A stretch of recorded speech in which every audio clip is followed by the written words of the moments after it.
Hello, everyone. Welcome. Apologies for being a few minutes late. To get set up here, giving everyone another second to get into the room. Welcome, welcome, welcome. Yeah, and we're gonna get started in just a second here. There we go.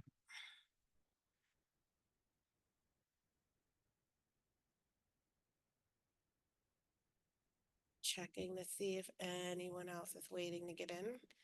It doesn't look like it, so we'll go ahead and get started, but I will be able to see if anybody comes in and if anybody puts something in the chat. So I'm going to go and get. Hopefully, everyone can hear me. Hi, welcome.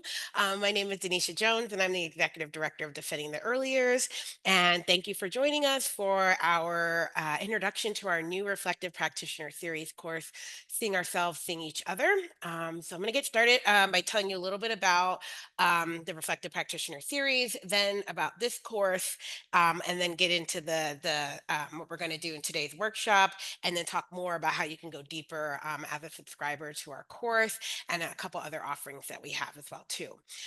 Feel free to introduce yourself in the chat. Please share your name, your pronouns, where you're from, what age group you work with, anything else you think is really important to know about. That would be great. I can definitely keep looking at the chat while we're in conversation, so feel free to use the chat.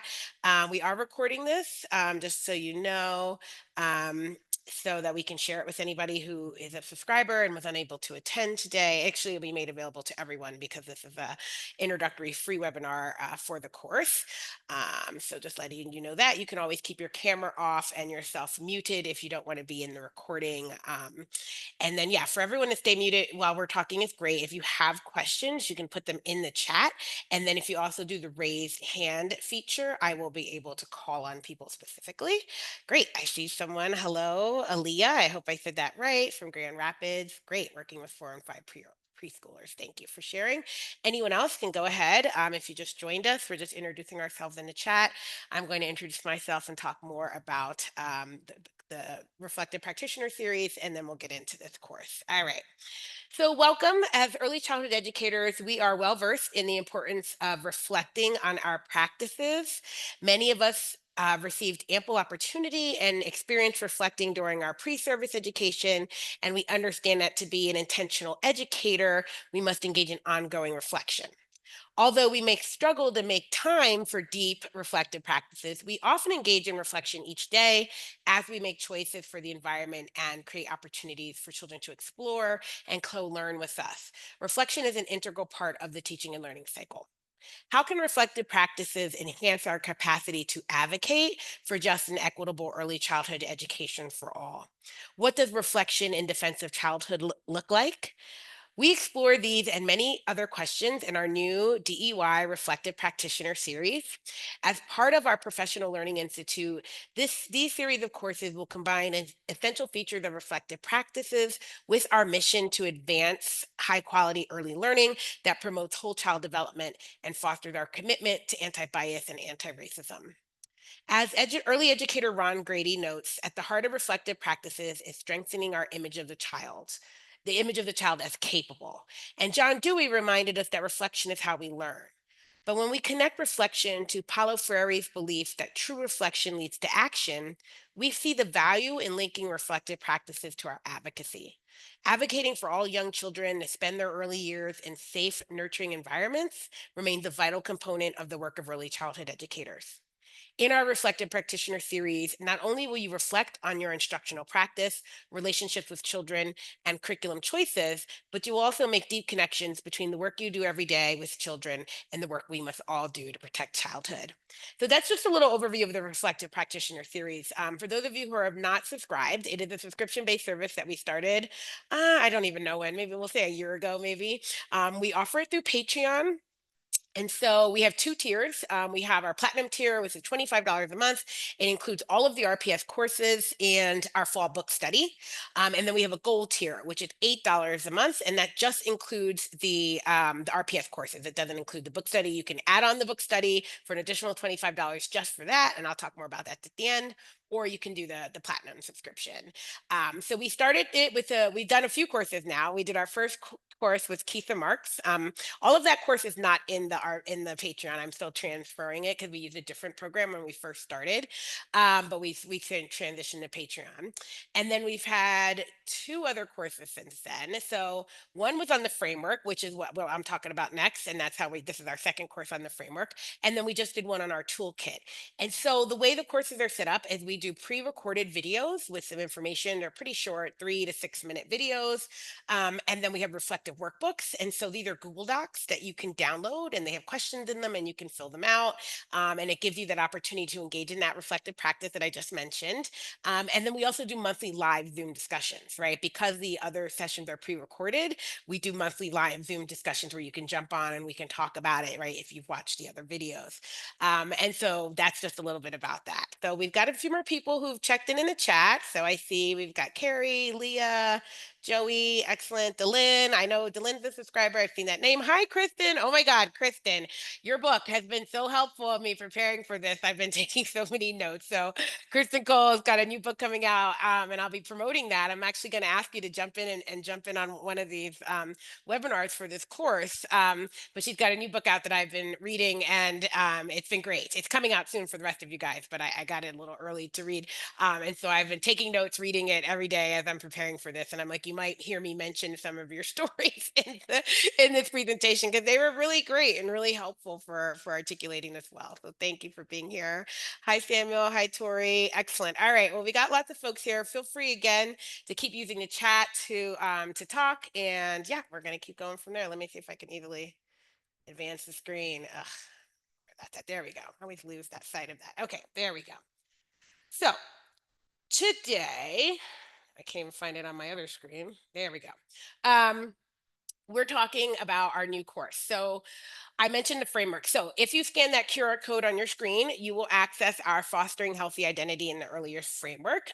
So that is what we're using to build upon this course. So that's a framework that I authored through my work with Defending the Early Years, through one of our generous funders who gave us some funding when I said I wanted to create an anti-racist curriculum for early childhood. Well, I took on a lot more. I learned in my years of working on that a curriculum is a lot, right? And so we ended up doing a framework, and we ended up doing just part of the overall framework, which is the first part, which is about racial identity. So we released that earlier this year. I think it was January, maybe. And so you can access that on our website. The QR code will take you to the webpage where you can download that framework.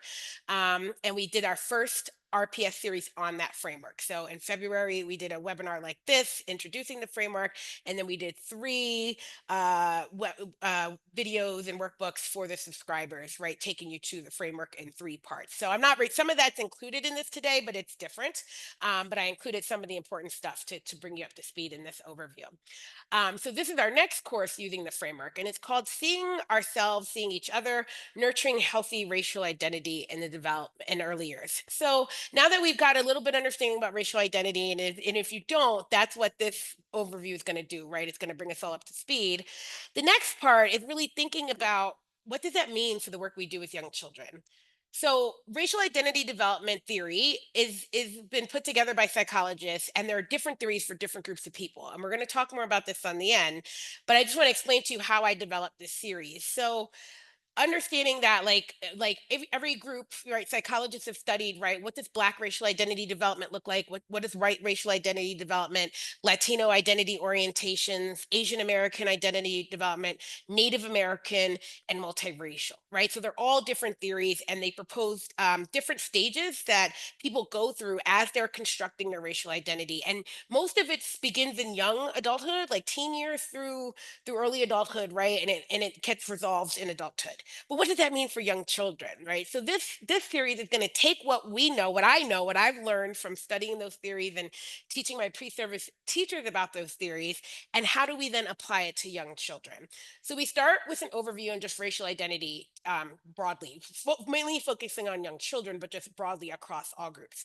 But then each month we're going to get into each specific group, right? And so that's how this one is a little bit different than the last series, which just had us looking at the framework in general.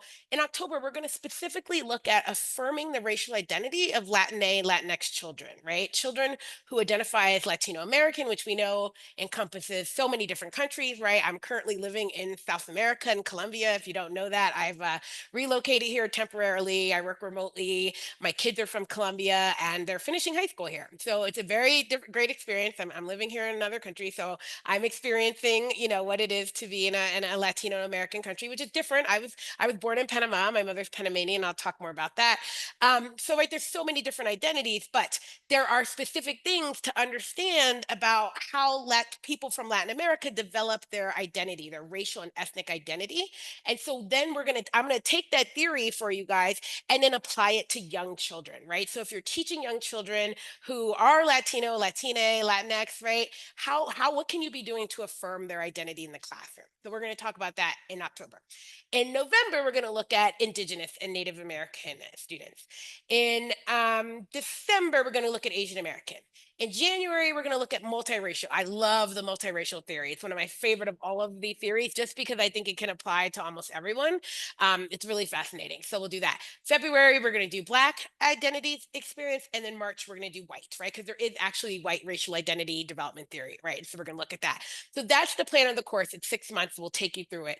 But the framework is a good place to begin. So you want to look at that. And then each month there'll be additional materials to go along with the course, right? So I'll be developing slides and reflective workbooks, and I'll share those with everyone who's subscribed. And I'm also trying to get guest speakers. So I don't have dates, though they're going to be live. Of course, they'll be recorded. They're going to be live because I'm trying to bring guest speakers in, and I haven't confirmed everyone yet. So I will set the dates as soon as I have them. I will share them with you. But we're going to try and get them on the calendar. They'll be live. They'll be recorded, and I'm trying to bring in people who've done this work around these theories, or they've done this work specifically with young children, to come join us, right, and talk about it. So maybe not the whole time. Maybe I'll talk for a half an hour, and then I'll bring in the guests to do that as well too. But I promise it's going to happen each of those months. I just can't tell you when yet. So that's a little overview. So today we're going to talk about what is racial identity development. What does it look like in the early years, and what does it mean to affirm, right? To affirm racial identity development and your role in early childhood. And so this is for educators, caregivers, parents, anyone who works with young children, right? And has young children in their care and wants to support their racial identity development. All right, so let me check. I don't think, yes, what's up in the chat?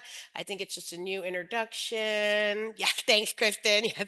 All right, awesome, great. So, and you can share more about your book in there, Kristen. If you have a pre-order link, go ahead and drop it so people can get it. It's very good. And I'll talk more about that later. Okay, let's see if I can get this going. All right. Ooh, went back the wrong way. Okay. So, racial identity development. Let's get into this. All right. So confused on what slide I'm on here. Okay, there we go. Everyone has racial identity, right? How would you describe yourself racially, ethnically, and culturally? So the framework talks about REC, race, ethnicity, and culture. And so I'm talking about racial identity development, but I also will say ethnicity and culture, because they're not the same, but they're intertwined a little bit. The theories on racial identity, I use ethnic too, because I'm still feel like some like Latino, Latina might be more ethnically than racially, right? It really just depends on where you're from and racial identity markers. There's a lot of things, right? So you can think about in terms racially, ethnically, and culturally, and maybe what I'm going to say here will help explain that, right? So I am Black Panamanian American, right? Black or African American is my racial identity, while Panamanian American is my ethnic and cultural identity, right? I was born in Panama, my mother's Panamanian, but I was raised in America, right? And I'm very much American, right? So those are my cultural, my ethnic, and my cultural identity. Um, Scientists argue that a person's race cannot be determined by examining their biological makeup, right? So when they were mapping the genome, right, which is a huge project they undertook, all the scientists, what they realized was that there was less variation with people of the same, there was more variation with people of the same racial identification than people without, right? There was no gene on the genome that said this is the white gene, this is the black gene, right? It is race is not is not biologically constructed, right? There's nothing biologically to identify us as race. It is socially constructed, meaning race and racial categories have been invented by society that have a lot of meanings, right? So racial identity is socially constructed as well. And so what do we mean by racial identity development? I saw this on, I think I got this, it comes, I have an image of it in the framework, and it's from the National African American History Museum in Washington, D.C. But it says racial identity is two things. It's internally constructed. How do I define myself? How do you define yourself racially, ethnically, and culturally? That's part of racial identity. And then the second part is it externally imposed. How do others perceive me racially, ethnically, and culturally? And this is where I think it's super important, right? Because people say, well, I am this, and I am this, and I am that. And that is wonderful. And you get to be who you are, and you get to name yourself, and that is your truth. But on the flip side of that, how people perceive you matters, right? Let's talk about the best person for this category, Barack Obama, right? President Barack Obama, who most people will say was the first Black president of the United States of America. But he is biracial, right? His mother was white, his father was Black African, right? But he's talked about this. He said this. I don't remember who was interviewing him, if it was Oprah Winfrey or someone else. But they said, why don't you identify as biracial, right? People even questioned, had his mother been alive when he was running for president, would he made more of an emphasis to be biracial? And he kind of, and I'm just, summarizing what he said, but at the end of the day, he's perceived as a Black man. And it's not saying that he's not biracial. It's not saying that he doesn't have this other identity. It's how people perceive him. He can call himself biracial all he wants, and that's great. He is, but he's always going to be perceived as being Black, right? So we have to take these two things together when we're talking about racial identity. How do people define themselves, and how do other people perceive them? Right? And we shouldn't think perception shouldn't matter, but it does, right? Because how people are perceived, it matters a lot. How the people are perceived is how they're often treated. It's not supposed to be, but we know it is, right? Are they welcomed in a certain area if they're perceived to be of this racial group or that group? Are they not? Do they make people nervous and uncomfortable if they're perceived to be of this racial group and if they're not, right? Perception matters. And so it's particularly important for people who are not just phenotypically what we'd say Black, right? Dark skin or dark enough skin to be considered Black, unambiguous, right? This is a huge term in the Black community, right? Are you unambiguously Black? I am unambiguously Black, right? My skin is dark enough that no one's going to question or perceive me to be anything other than Black, right? Or African American. But not all Black people are, right? I've met family members of me, my niece, right, who has a Black mother and a Black father. They're just very, very light skinned, but she is perceived as biracial. And we shocked everyone at her wedding when her very much Black family showed up and they said, oh, we always thought she was biracial. We're like, no, her mom's there, she's Black, and her father passed away, but that's his mom, and he was Black as well too. He was just very light skinned, and right. So it's just, but that perception was always there, right? And so it mattered. And so how people then respond to you and how they perceive you, and what happens, right, if you identify this way, but you're perceived as this way, right? So that also happens to multiracial people, right? Because how they perceive themselves matter, but how they identify themselves matter, but how other people perceive them is just as important. And for other groups, right, that can have different skin combinations, right? Like I said, Latinx, Latina people, right? They vary, right? They vary. Well, some are very, very white presenting, while others are very dark, right? And dark and Afro. My kids are Afro-Colombian, right? They're dark skin like me.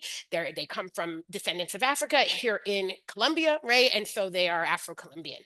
So there's a lot going on, and I can keep getting into that, but I just want to start there. And so again, given the history that race and racial identity have in this country and in the world, how we define ourselves in terms of our race and culture and identity matter. People of color are racialized, meaning their race is used to define them, while white people are non-racialized and rarely defined by their white race, right? So this is when we used to teach this. I was in Indiana for 5 years in grad school, teaching pre-service teachers about race and education. And a lot of times when I say, what is your race? And they say, I don't have a race, I'm just normal. Like they don't even just think of whiteness as a race, right? Because they've been taught not to see themselves as racialized as other people, right? So, as racialized people, we develop an understanding of what it means to be Black or Latina or Asian American from our families, friends, communities, media, and society. That is called socialization. We are socialized by these different agents, right? Family socialize us, friends, communities, media, society, school, right? All of these things socialize us. We learn messages, both hidden and explicit messages, implicit and explicit messages about what it means to be racialized by the perceptions of other people, right? And so we develop this understanding of what it means. Sorry, and then also develop an understanding of what it means to be white from how we treat people of color, right? White people, when you white kids talk about how they came to process their racial identity, it was really because they saw how others were treated, and that's how they learned what whiteness meant, right? It meant not being Black, it meant not being treated like a Latinx person, it meant not being treated like an Asian American, right? So there's that process as well too. Thus, our racial identity development can be both positive or healthy. That's the new term I'm using, healthy, or negative, right? Or unhealthy, right? Because you can receive messages that are positive and negative and healthy and unhealthy. And you can be socialized to think about yourself and others in terms that are unhealthy and unhealthy. And so we're going to talk more about socialization. But for now, it's just important to understand everyone is a member of one or more racial groups, and everyone develops a racial identity even if they're not explicitly aware of how they feel about it and they don't think about it. And so racial development theory really starts from this idea that before an incident happens, most people weren't aware of their race. And so, what we're doing in early childhood space, those of us who are studying children's racial learning, and they're the group, right? I was at a conference in April in Chicago, organized by Embrace Race, a convening of scholars, people, educators, researchers, doctors, all sorts of people who have been looking at children's racial learning, children's racial identity development, and children's racial, how they make sense, right? Making sense out of race.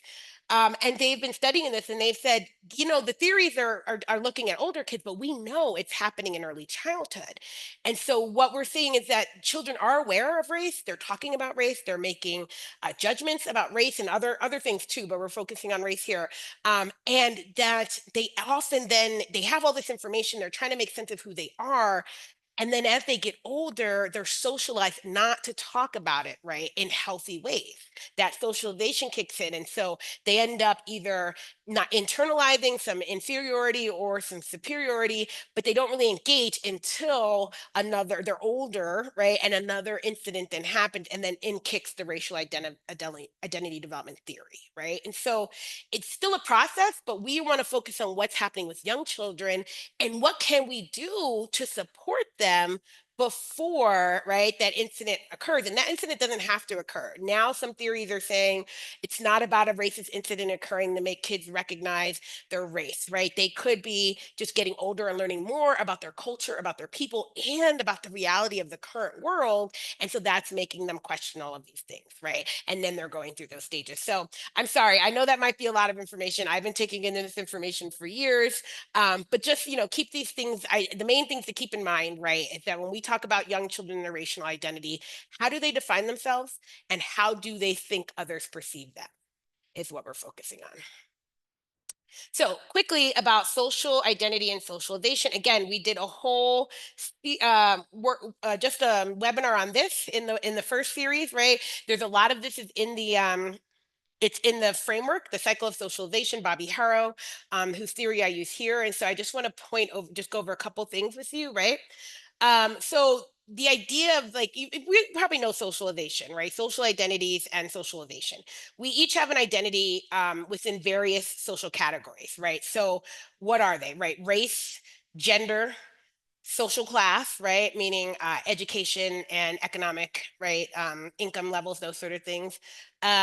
Language, ability, sexual orientation, gender identity, religion. I also use, I said language, right? Disability, ability. Those are the main ones. There could be others, right? But those are the main character categories. And in the in the course we did earlier, we had you go through and you list your different racial identities, and then there's questions to ask you about those, right? And so this comes from other groups, and I cited them in that information. But it's like, so you go through and you list the different ones, and you identify, is your identity considered a dominant or a target, right? And so what do we mean by dominant, right? Each group has a dominant where there are like the main group, like they're the ones that, the where they're the ones that's treated well, right? And then there's the target or the subordinate group, right? So age, mid 30s to early 50s, you're in the dominant group, right? Because we know that if you're under 30, you're really young. I mean, your prefrontal cortex is not even developed till you're 25. I'm in that stage now where I'm 48 and I'm looking at these 25-year-olds like, you're too young to be hanging out with me, right? I'm getting to that point where I see it, but right under 30, under 25, right? There's still a lot of restrictions on those people. And then unfortunately, as you get over 50, right, there you start to get the reverse of that, right? The elder discrimination, age discrimination against older people, right? So the targeted and subordinate groups are the younger and the older, but the sweet spot, the dominant group is 30 to 50. For race, the dominant group has always been white, right? And then the targeted or subordinate groups are the non-white groups, people of color, Black, Latina, Native American, Asian Pacific Islander, and people who identify as biracial, multiracial. Assigned sex, male is a dominant, while female is a target or subordinate group. Gender identity, man is a dominant, while women are target and subordinate groups. Gender expressions, right? Experiences that and behaviors that are congruent with the gender binary system. So either feminine or masculine is okay here, but then transgender, genderqueer, ambiguous, androgynous, all those things are on the target subordinate side. Sexual orientation, heterosexual remains dominant, or gay, lesbian, bisexual, queer, questioning, all of those are targeted. So it goes on, the list, right? But you get the idea, right? So for each identity you have, are you then in the dominant group or are you then in the targeted group, right? And for some of us, it's a mix of both, right? Like right now, my age, I'm in the dominant group, race, target, assigned sex, target, gender identity, target, gender expression is pretty dominant though, right? And then sexual orientation, it's interesting because I do identify as bisexual, but I don't feel targeted because of my heterosexual, because of my bisexual, because it's not perceived, right? I have to announce it and no one will look at me and say, oh, she's a bisexual, treat her differently, right? So there's that class, born into poverty, but now and then upper middle class, right? So definitely it varies. Education level, definitely in the dominant group, right? I have three graduate degrees, right? Religion, that one could probably be more in the target, more of an agnostic, right? US born, well, not US born, US raised, and I have a passport for now, right? So I feel like I'm in the dominant group, but if that gets into question, right? If the government decides to question my status and revoke my passport, then I would be in the subordinate group because I was actually born in another country and was given my citizenship through one parent, right? So it's always up in the air. Currently able-bodied, but know that that can change, right? And then ethnicity and culture still having American privilege, right? In that sense, and that's something that I have with me when I travel to other countries that I've realized too. So thinking about your identities, right? Just a lot of this begins with a lot of self-work. So if you're going to join this course, I really encourage you to go back and go into the previous course, look into the racial identity, socialization, do that self-work because it's super important for you to get that. And then learn more about the cycle of socialization, which I won't tell you much about except to know that socialization process is pervasive, right? It comes from all sides. Socialization, we're always being socialized all the time from the minute we're born, right? Until we're gone from this earth, right? We're constantly being socialized. It's consistent, right? It's patterned and predictable, right? The socialization messages are very consistent. Some get challenged over time. I think we were making progress on some new socialization messages we were trying to give, and now they're being challenged and pushed back against. But typically, the standard ones for the dominant groups are consistent. They're circular, self-supporting, right? They come from all different, right? Almost all the groups are giving the same types of messages, right? And they're self-perpetuating, right? Which means they're interdependent on ourselves and our other identities, right? Often we are reinforcing these socialization messages, even if we're not really aware of it, right? We can be. Also, socialization messages that I mentioned can be healthy and positive or unhealthy and negative. They can be explicit or implicit, right? Kids hear a lot of explicit things, but they also pick up on things that they turn into implicit things, right? Like no one says certain things, but that's the kind of thinking they do. And it leads them to think like that. And if you ask them where that came from, then you'll get a sense that they were like taking all these implicit messages and coming up with their own theories. And they can be congruent or conflictual. And this is super important, especially if we're thinking about young children, right? So, what do we mean by congruent? So, imagine a young child at home being socialized about who they are from their family, right? That, they should be proud of who they are. They're receiving this message about their identity and all these great things. And then they go to school. Are the messages there going to be congruent, the same as what you're hearing from home? Yes, you're from this group and you should be proud, and this is your history and your lineage. Or are they going to be conflictual, where you're not hearing anything about your group at all, or you're not hearing anything positive? All you're learning is negative, right? This is what happens to a lot of young kids, color, who go to school, who come from families who do a lot of parental socialization around race. And we'll talk more about what parents do, and then they go to schools and the messaging is not there. They're not receiving the same socialization. It's conflictual where they're or it's just not, it's just absent, right? And absence is also a sign of conflictual, right? And so these kids are now questioning everything their parents ever taught them because nobody in school is talking like that, right? And so it's important to think about in those messagings, because all of this work that we're doing has to be done with parents, right? I tell my teachers, my students all the time, I did this when I was working with teachers. Like, we are doing this together. We have to be doing this together with families. All right. So now that we got into a little bit of socialization, let's get into stages of racial identity development in the early years. And so, contrary to the widely held assumption that children do not notice race and have no understandings of racial classifications, many studies have found that children develop an awareness of racial differences at a very young age. So I recently co-authored an article with one of my colleagues from Wales. We are interested in doing some more research on this, and we've been writing about it and doing some focus groups and things as well. And so I got to spend a lot of time going through all of the research, and it was just a lot from this I cited stuff from 1984 all the way to 2008, right? So things in the past and also current research that's happening now as well too. It's all psychology, and if you don't know anything about psychology research, I laugh because I just think it's funny the kind of studies they do on babies. Like, it's just like maybe in another life I was a psychologist, right? But I'm like, how do you know this stuff about a 3 month baby? And like, if you know psychology research, like they can study anything, right?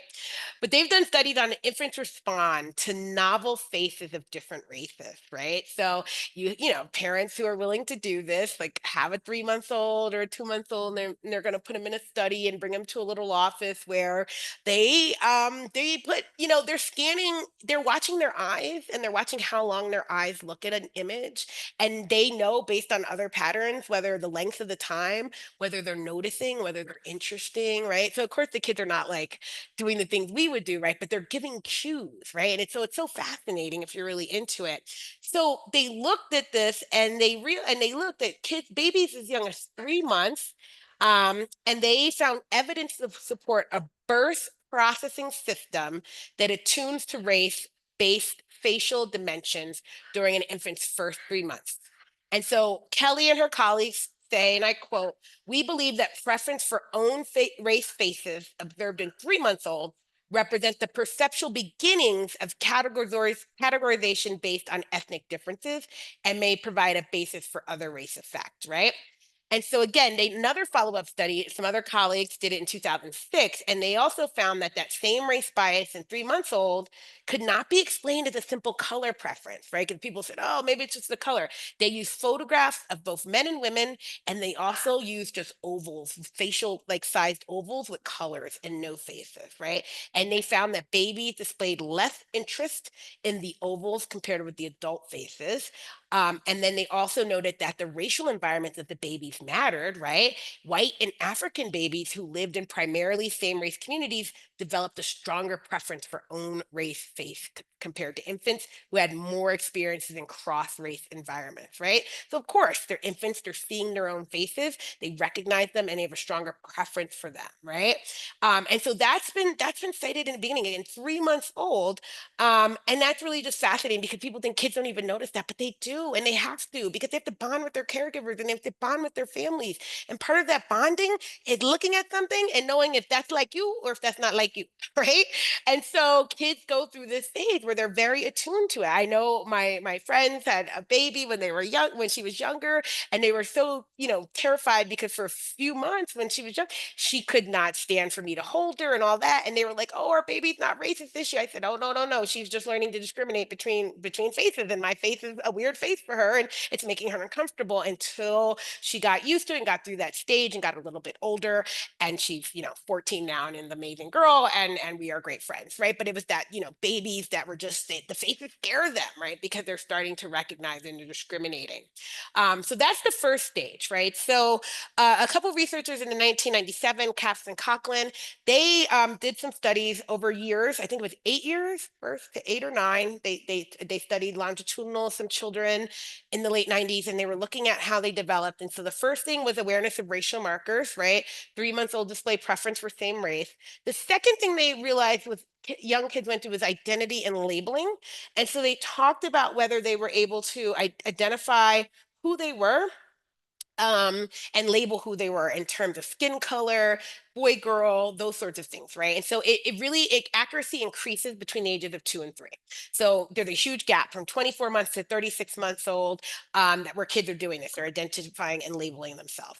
The third stage they noticed was the dominant preferences, right? Kids started to develop dominant preferences. So 3-year-olds begin to develop a preference for white playmates. And this is in both white and black children, 3-year-olds. And so what they looked at first was 30 months old.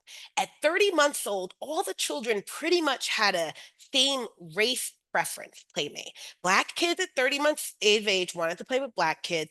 White kids at 30 months of age wanted to play with white kids. 36 months, 6 months later, it developed into a pro-white preference, right? A dominant preference where white kids preferred white kids to play with, black kids preferred white kids to play with at 36 months. This did matter based on their environment as well, too. So the black kids were predominantly in predominantly white settings, right? They weren't predominantly, I think they looked at one group of black kids who were predominantly around other black kids and their preferences stayed same race, but most of the kids they were looking at were not in predominantly black spaces, right? So they saw this shift, right? And again, this is showing kids pictures of other kids, boys, girls, black, white, showing them pictures and asking them who looks nice, who would you want to be friends with, who would you like to go on a play date with, those types of questions, right? So that's how they get there.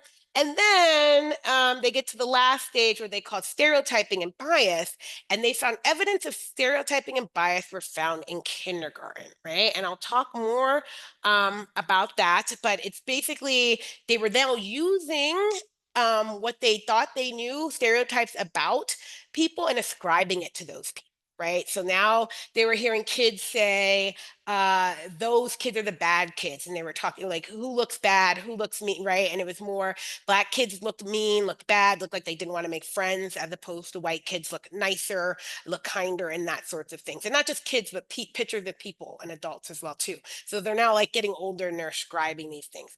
Now, the research varies on why kids are doing this. And here's the thing. I love research, but can we know why kids are doing this? I don't think we can ever know. And I think there's a lot of questions as to why.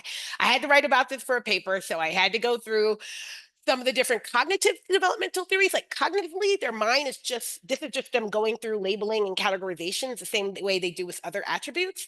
Social cultural, though, will say they're also learning things about society. And we know that children are taking in more than we realize, right? They're hearing things on the news, they're hearing adults talk, they're hearing other children talk. They're making sense, they're observing the world around them and are trying to make sense of that, right? So there's probably both cognitive reasons and social cultural reasons why young children grow through these stages. We know that they do. And what we do know then, what we ask ourselves is then what should we be doing about it? Should we be ignoring it? Should we just think, oh, they'll grow out of it? Or should we be proactive now when they're younger, giving them the language, the tools, asking them the questions, noticing things with them, getting them comfortable about talking about these things, right? Because what we're also seeing in the social cultural literature is that by 7 years old, kids have stopped doing a lot of these stereotyping and bias. And it's not because they no longer have them, it's because they've learned not to say them out loud socially. And so this makes me go back to an activity that I always have my students do, and it's called your first memory of race. So I want you to think now back to the first time you remember noticing, being aware of something to do about race, your own or someone else's, right? Think back as far as you can to as young as you were. And think about the moment. What happened, right? Did you say something? Did you hear something? Did someone else say something? What was the response that was received to either you or the person who's done it, right? So if I had time, we would all pause and I'd have you write this down and then I'd put you in little breakout groups and I'd have you chat and come back. I don't have time to do all that right now, but I will share in my 20 years of doing this exercise, because I did it in almost all my courses that I taught in multiple universities in multiple states. What I can tell you is that most people were young and they said something and it embarrassed the hell out of the adults they were with. And they were told to shh, we don't talk about that. Don't say that. That's not nice. We don't do that. And they never did it again, right? Often our first socialization around race is that we don't talk about this. This is taboo. Don't do that, right? And so if that, and that's not all, I would say 80%, 85% of the people that I've worked with, that's around their first memory. A few, which I loved, their first memory was their mom yelling at someone for saying something racist in front of them and saying, don't you ever talk like that in front of my child. Can you imagine what such a powerful memory must do for you, right? Like that was their first experience. They didn't even know what the person said. They just knew that their parent went off. Like, don't you ever speak like that in front of my child. We don't talk like that. We don't do that. And that was their memory that people should not, you should call people out, right? But how often do we hear that, right? Not a lot. So young children are going through all this, they're making me think, and then they're getting old enough to verbalize it. And how and when they verbalize it and what people say to them matters. And often they're learned from a very young age. This makes people uncomfortable. We shouldn't talk about it. It's not safe. And they stop talking about it. Doesn't mean they stop thinking about it. Doesn't mean they stop being aware. They just don't have the space to engage, right? We want to change that. We want to say, you know, you see all this, you're making sense of it. Let's hear you out. What are you saying? What are you talking about? What are you feeling? And let's give you language, right? Let's give you space to talk. Let's give you language that you might not have to share where you're thinking. Let's push your thinking, right? If you're being stereotypical, how can we push you to get out of a stereotyping thought? We do that with young children all the time. When young kids are stereotyping things, right? We constantly push and challenge them so they can get out of side that stereotype. And it's the same thing here, right? And so I just want to share that because I think it's super important to understand why we're doing all this. What's the point, right? It's not because we think young children are racist. Believe me, I get that question all the time. No, but young children do say and act out racial things because they're trying to make sense of them, right? And we, as their educators, as their caregivers, as their parents, need to support them. But first, we got to get ourselves there because most of us haven't done this work either. If you have, then that's great. In Kristen's book, all of the teachers she interviewed, they've done this work, right? They've been doing this themselves a lot. A lot of them talked about the PD they got, especially the white teacher talked about the PD they got in other places that then allowed them to feel comfortable doing this conversation with children. And then some of them still weren't comfortable when something happened. They were not comfortable, right? They were. I don't know how to deal with this, and that's normal. I talked to so many teachers, and they're like, oh, like a kid says something racist to another kid, and they're like, I don't even know what to say or do. And I get it, it's hard. So that's what we're working on this so that you're not only dealing with those in the moments when they happen, but you're also being proactive. We shouldn't have to wait for a child to say something racist to another child to get involved, right? If we're doing this proactive work, if we're doing anti racism in our curriculum throughout the year, if we're affirming identities all along, it's going to make it so much easier when that does happen. And I'm not saying it's not going to happen. You're still going to have those moments where somebody, because children are going to constantly bring in the outside stuff to the classroom and test it out in front of you. So even if you're doing all this work and they hear something outside or they hear something on the news, they're still going to bring it back. They're still going to say it. They're going to repeat it. They're going to enact it, right? That doesn't mean what you've been doing doesn't matter.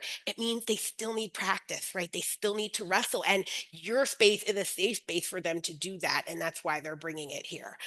So I hope that we can continue to just keep pushing ourselves, right? But there's a lot of self work we need to do when we get there.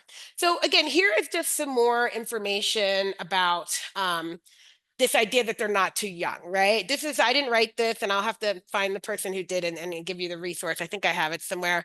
But they talk about, they summarize that what we know about children. It is on race and class, right? And I think that's super important too, because often we have such a hard time talking about this about race, but then just think about it in another social identity, right? Like class or gender.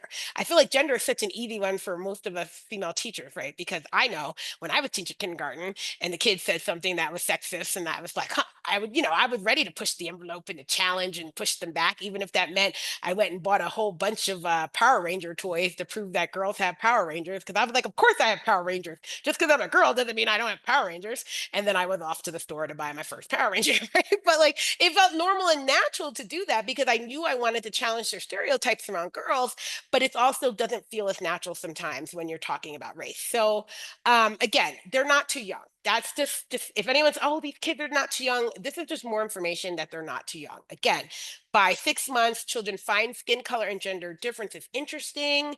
By 18 months, a toddler can correctly place a photograph of themselves in their racial ethnic group.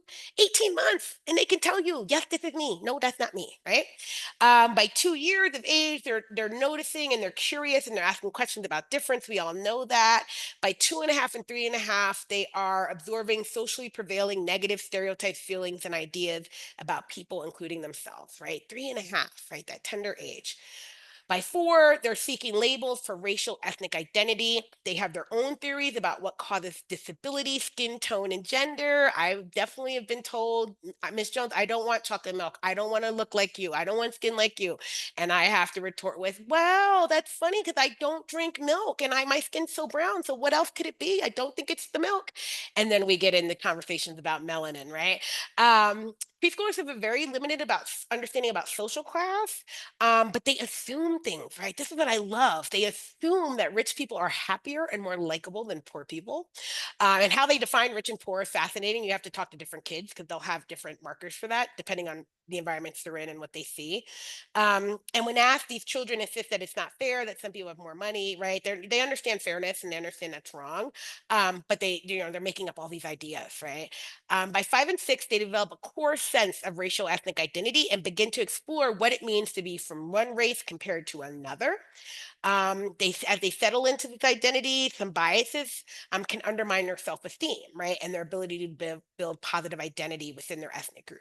So now they understand that they're a black child, right, or they're an Asian child, right, and what does that mean? But then the messages they're receiving are be hurtful sometimes here, right?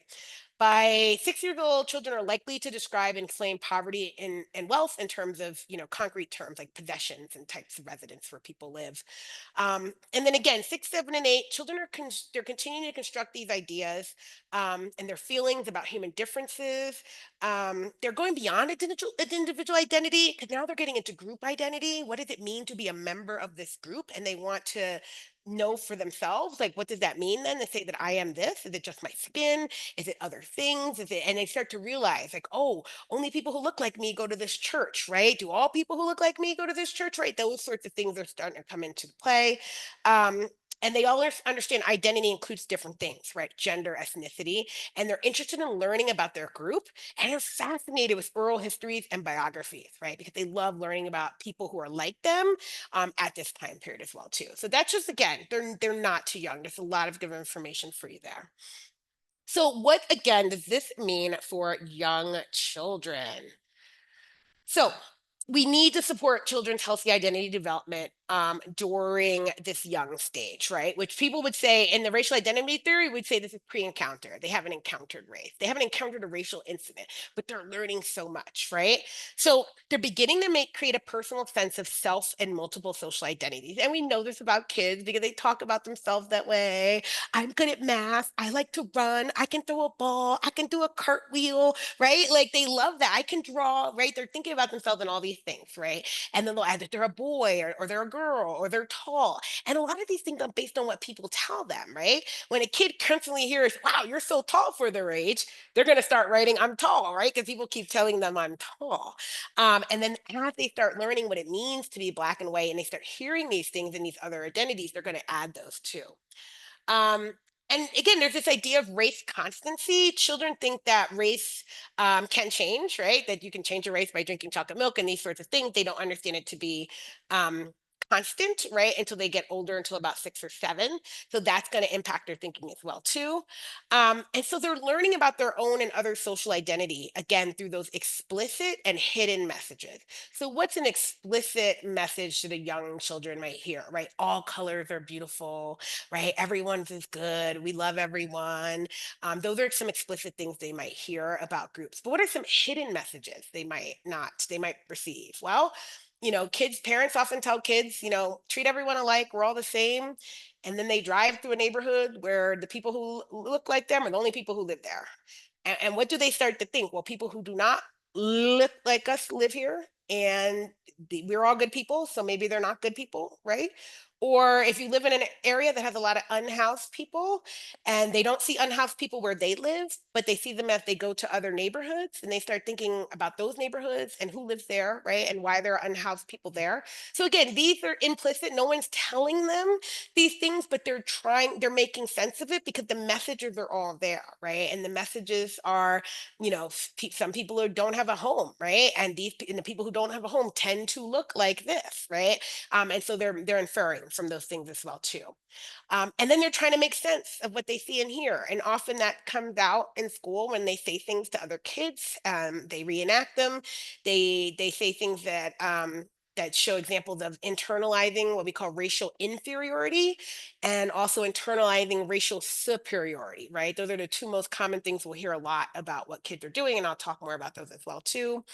And then they're absorbing the negative attitude, stereotypes, and misinformation from others. And that's that socialization piece. So Bobby Harrell calls it a cycle of socialization. I would say it's unhealthy socialization. I think there could be cycles of healthy socialization that could happen, but mainly it's the unhealthy, it's the negative messages and attitudes about certain groups of people that are constantly being shared in the media, in society, in different ways, right? Right now, we're seeing a lot of that about our immigrant families, right? From time to time, we'll hear that about Muslim families. During when COVID spiked, there was a lot of stereotyping around Asian families, right? All of these things keep coming and going, and they come back or they stay prevalent or they resurface, right? But there are these stereotypes, these negative attitudes that we constantly hear, and unfortunately, kids are hearing a lot of them right now, and they're hearing them from people in public office, right? People they're supposed to look up to, right? Are sharing some of these things. So we have to really help children counter these, right? And so the idea is that we want to support their healthy racial socialization by supporting them as they're hearing this stuff as well. So some of the signs of unhealthy racial identity development. So again, there's two types that we see with young children. Internalized racial inferiority, which is typically children of color, Black, Latina, Asian American, Native American, multiracial. And then examples of internalized racial superiority, which tends to happen in white children or children of the dominant group in that space. So what does it sound like racial inferiority? Children dismissing their own physical appearance. I don't like my hair. I don't like my, this. I don't like how my eyes look. I don't like the color of my skin, right? Because they're feeling that's not the dominant thing, right? The superheroes aren't brown, princesses don't have curly wild hair, right? Like they want to be blonde, they want to be white, they want to be all the things that they see in the books and the TVs, and that the other kids are, sharing. And so there's a lot of that happening there. Devaluing cultural practices, right? It could be their own, right? Where they used to be really proud of something, the food that they brought from home, but now they don't want to because somebody said, "Oh, your food stinks," right? Or it smells so bad, or some a dress, right? They might have had a particular style of dress that they wore, but now they don't want to wear it. They don't want to show, they don't want to be, they're looking down on it, right? They're devaluing it because they've received messages that it's not okay.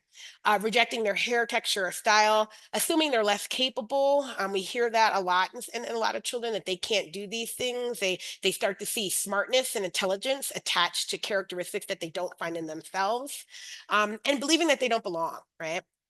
And then on the flip side, we also have to look at racial superiority because we hear that a lot, but I think a lot of teachers are inclined to notice these as well too. Excluding peers based on race. We typically know that no, you can't be part. No brown kids allowed, right, in our club. Assuming intellectual or social superiority, and we hear that sometimes. And I've read more research of people pointing that out and then noticing it. There was one example where the kids were playing, and he kept relegating the Latina girl to different roles. Like she could be the mom and she could be the babysitter, but she couldn't be the cop and she couldn't be the right. And so the teacher realized what he was doing because the other white girls were allowed to take on different roles, but not her. So she then had to work through like, how do I talk to the kids about this? Making judgments about physical appearance, mocking cultural practices or traditions. And again, oh, they're just being funny, they're just being jokes, but it's not funny to the kid who's being hurt, right? And we have to talk to kids about, jokes that are hurtful and the impact of our jokes sometimes. And claiming ownership or entitlement, right? I am the superhero. I get to be the superhero. You're not the superhero. You have to be the bad guy, right? Those sorts of things as well too. So we want to pay attention to these things when we're noticing them in the framework. I have lots of activities on how to address these, conversation starters to how to talk to kids about these things as well too. All right, so then lastly, we just want to talk about affirming racial identity. That is the goal of the framework, of the goal of the course, what we want you to think about your role, right? So there are different approaches to addressing racial identity, and I'm asking what's your approach? The first is pretending not to see, right? Being color evasive. We used to say color blind. I've been trying not to say that anymore because it's also ableist, right? But being color evasive, I don't see color. Yeah, that's not where we want to be, right? So that's one, pretending not to see. Downplaying the significance. Oh, it was just a joke. Oh, he didn't mean anything by it.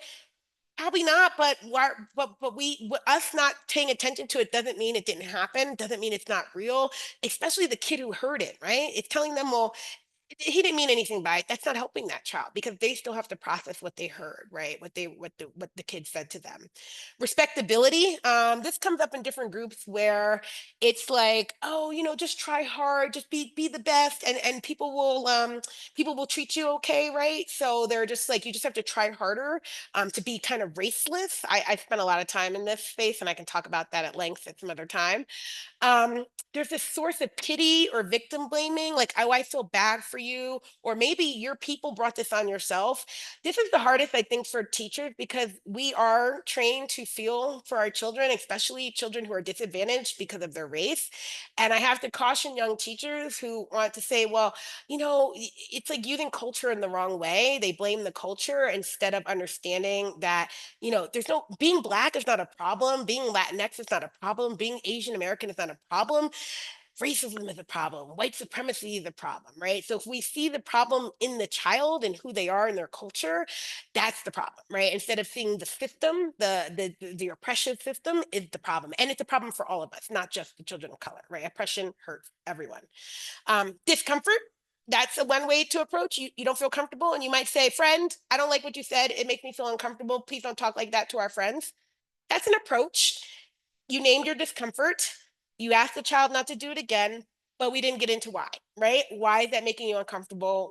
Why shouldn't they say it? Should you just not hear them say it, or should they not say it, right? Like, discomfort is not alone. It's an approach, but it's not where we want to be. Then there's awareness. Hopefully you're all there. You're aware of racial identity developing, and you've been aware.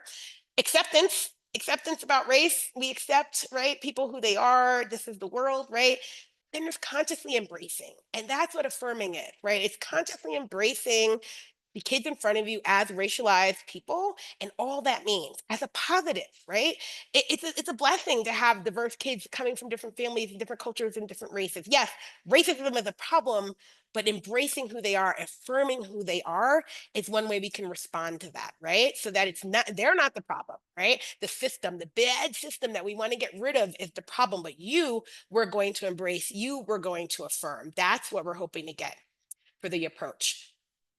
So in early childhood education and care, there's a lot that you can do to support healthy racial identity development. So first, learn about it, which is what we've been doing with the framework. Assess your own internal attitudes, practices, and policies, right? That's a lot more work, but you have to look at all your things first, your own socialization. What messages have you learned about other people, about yourself? Where do you feel comfortable in your identity and where do you don't? Your practices, your curriculum, your materials, right? If you're at a center or a school, your policies, right? If you look at the data and your policies tell you that Black kids are being suspended and expelled more than non-white kids, what are you doing about that? It's one thing to know about it, but then what are you consciously doing to change it, right? There are policies that can tell us that there are racial systems at play, but we often don't do anything about them because we don't know, right? So a lot of your role is addressing that. And then commit to creating this welcoming and inclusive environment, providing the affirmations for race, ethnicity, and culture. Normalize talking about race, ethnicity, and culture to children, to families, to their teachers. I do this all the time and I love it. And I love talking about it with kids because they teach me so much about what they're thinking about. And I know it makes people uncomfortable, but I believe that if we all keep talking about it, maybe we'll get rid of that discomfort. And model disrupting stereotypes and discrimination, right? How do you model that for young children? That is really powerful and key. And it's important that we think about that. So, just quickly, some of the sources of healthy racial, ethnic, cultural identity development, right, in our environments, right? Again, the affirmations that we give kids based on race, ethnicity, and culture are super important. And we're going to talk specifically about those for specific groups of children for the next 5 months, right? Diverse representation in children's books. Hopefully you've done the assessment of your environment, your print environment, your books, and you have some great materials. And also, I'm going to share these lists. It's important that the books show, BIPOC kids, right? Black, Indigenous, kids of color being just ordinary, right? They're the great list, and it's like 30 kids books that are beyond, move basketballs, movements, right? It's like kids don't just have to be, heroes and martyrs for the cause, right? It's just like just books about kids, and then, oh look, this kid just happens to be Asian. Oh look, this kid just happens to be in a wheelchair. Oh look, this kid just happens to have two moms. But that's not the basis of the story. The story is kids just being kids, right? But these things are there. That's the kind of integration we want to look for. And it's different than just, it's great to have all these books on your shelves that are highlighting sheroes and heroes, but we don't want to only talk about, BIPOC folks in that lens, right? So that's one thing. Positive depictions of people of color in curriculum and materials. That's super important as well. Curriculum that integrates fully integrates people of color as well too, not just certain times of the month, like it's Latino Heritage Month, and so now we talk about this, right? Like Black Lives Matter at School, an organization I've been working with for a few years now. We do a whole full year curriculum. Like we still have our week of action in February, but we want to start talking about the principles in September and October, November, December, right? All year long. It's a year purpose, not just a week of action. So materials like that, right? Like when are you talking about these groups of kids in other times of the year, not just in these particular groups, at these particular moments, right? And teaching diverse history through positive contributions and uplifting narratives. And I think this one's super important because how we teach about different histories matter. And I've been looking at this for a long time, and I've been talking to different groups of people about when they start learning about their painful history, right? So I always look at two groups. Like I look at African Americans and I look at Jewish folk. And I ask my Jewish friends a lot because I'm not Jewish. I wasn't raised Jewish, so I don't know. But I always ask them, like, when did you first learn about the Holocaust, like in relation to what you knew, what you learned about being Jewish? And I always get the same answer: is that they learned what it meant to be Jewish way before they ever learned about the Holocaust, right? And I don't think that's the same for Black children. I think Black children learn what it means to be Black through the lens of enslavement, and that's a problem. That's a problem because that's not fair. That's not, we can't teach what it means to be Black through something horrible that happened to Africans for centuries, right? That's not what it means to be Black for Black children. And they might say, oh, well, their parents should be doing that. And maybe they are, and then they're coming to school and they're not learning what the parents are giving them because it's not congruent, right? The socialization is not congruent because a lot of teachers only know the history of Black people through enslavement. They don't know any of the other stories. That's the only thing they've been taught, and that's the only thing they teach kids. I was teaching kindergarten in Washington, D.C., and it was Black History Month, and I was expected to teach about enslavement to kindergartens. And I said, absolutely not. This is not the time to talk about that, right? That is Black history from when you're older. That's world history. It's American history. It's world history. It's not just Black history. But it's not happening in my class of 5-year-olds, not now. So what did we do? We talked about Black inventors. So we talked about inventions and inventors, and then we studied Black people who invented really cool things, and the kids spent a month making their own inventions. And that was a great way to teach Black history. right? Something positive and uplifting, right? They're going to learn about enslavement, but not in my 5-year-old kindergarten class, right? Absolutely not. And I don't know why people think that that's what's supposed to happen, but it's not. So that's just one example for you guys as well there. And let's see, where my thing at? Oh, there we go. Yes. Okay. Parents. I love it. Okay. So parents do a lot of this work too. Many do. And I should caution by saying many do and many do not for different reasons. So I'll give myself as an example. As I mentioned, I was born in Panama. My mother's Panamanian and she's Black, but she's Panamanian. And it's a very different experience to be there, to be Black, to be Afro, right, than it is to come to the United States. So she came to the United States and she had 5 children and she had a Black American husband who they were separated on and off for most of my young childhood. So it was just my mom, a Panamanian Black woman trying to navigate what it meant to be Black in the United States, which is not what it meant to be Black in Panama. She could not prepare me for things she was still learning to do with herself. So it's not that she didn't want to give me a lot of positive racial socialization. She was navigating a new culture and a new environment, and one that she didn't like because once she realized what it meant to be Black in America, she didn't really like it that much. And I don't blame her. It was tough to be a single Black woman with 5 kids in America in the 80s and 90s, right? It was really tough. It still is. So she couldn't when I first came home, my first memory of race, as I told you earlier, to think about it, I always share this story. I was in kindergarten. It must have been around President's Day because we were drawing pictures of our favorite president. And I was minding my Black business, drawing my picture, when some boy said, "Who got the brown crayon?" And I said, "I do." And he comes over and he sees that my president is brown. And he's like, "Why are you making the president Black?" And I said, "Thomas Jefferson sounds Black to me," something like that. And he's like, "We've never had a Black president and we never will." Again, this was the 80s. And I was just like stunned. And I don't remember what the teacher said. I never remembered that, but I do remember going home and asking my mom, "Is it true? We've never had a Black president in America." And she said, "No." And I don't know why. Because she didn't understand that. She couldn't tell me more than that. That's all she got. So I learned that day that Thomas Jefferson may have sounded Black. And I think that's because, George Jefferson, why not? George Jefferson was Black. Why wasn't Thomas Jefferson Black? I don't know. But in my mind, Thomas Jefferson could be Black and he wasn't.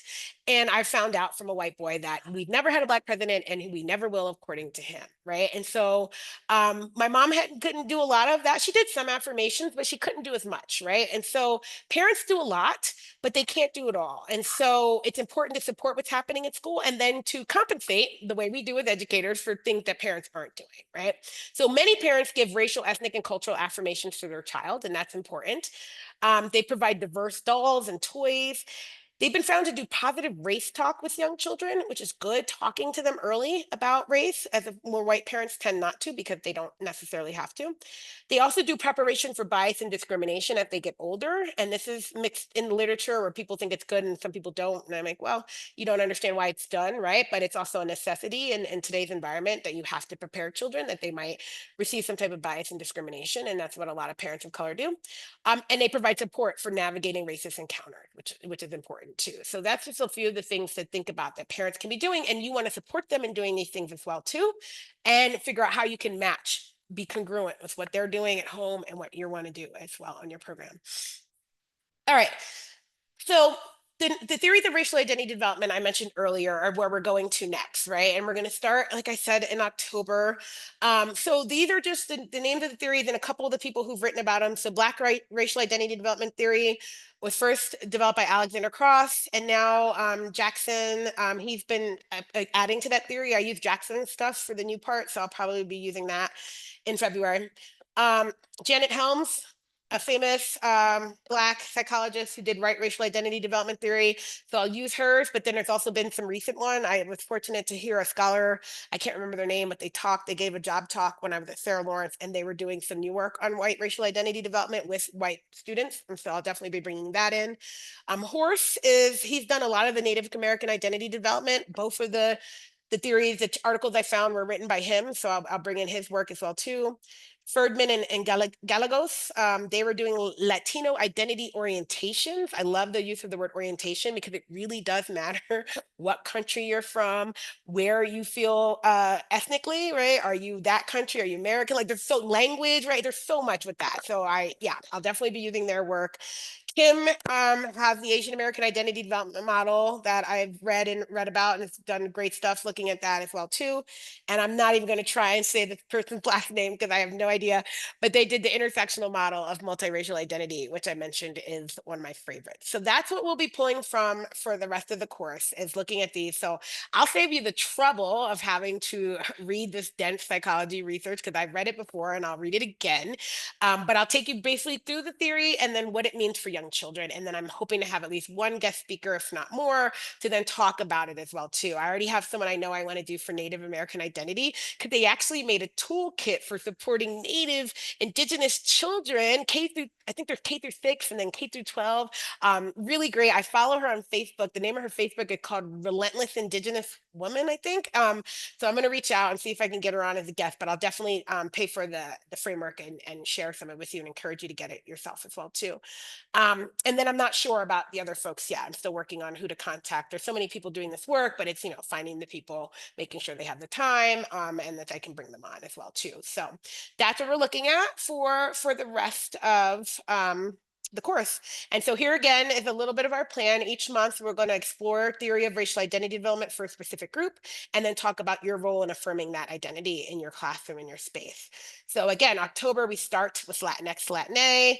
November, Indigenous Native identity. December is Asian American identity. January is our multiracial, biracial identity. February is Black African American identity. And March, we conclude with healthy white identity.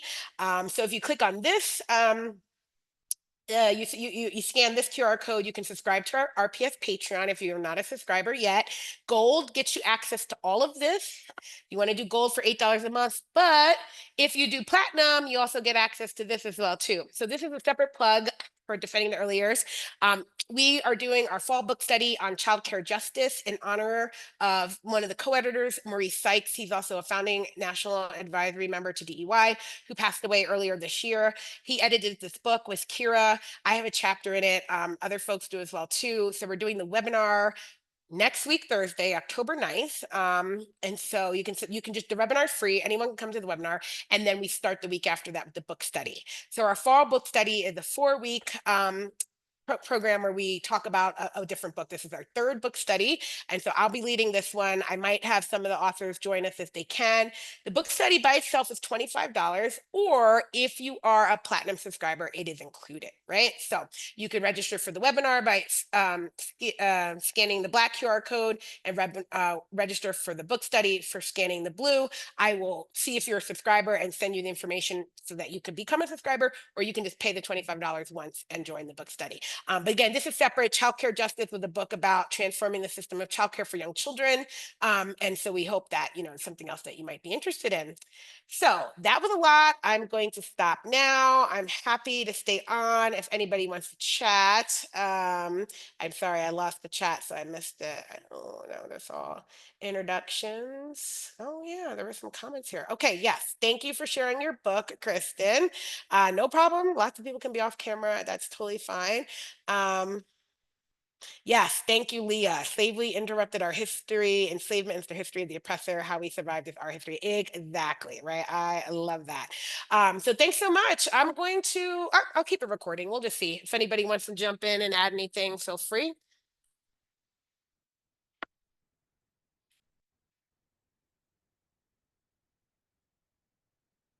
Or if you have a question, you want to put it in the chat, or if you want to come off mute, it's totally up to you.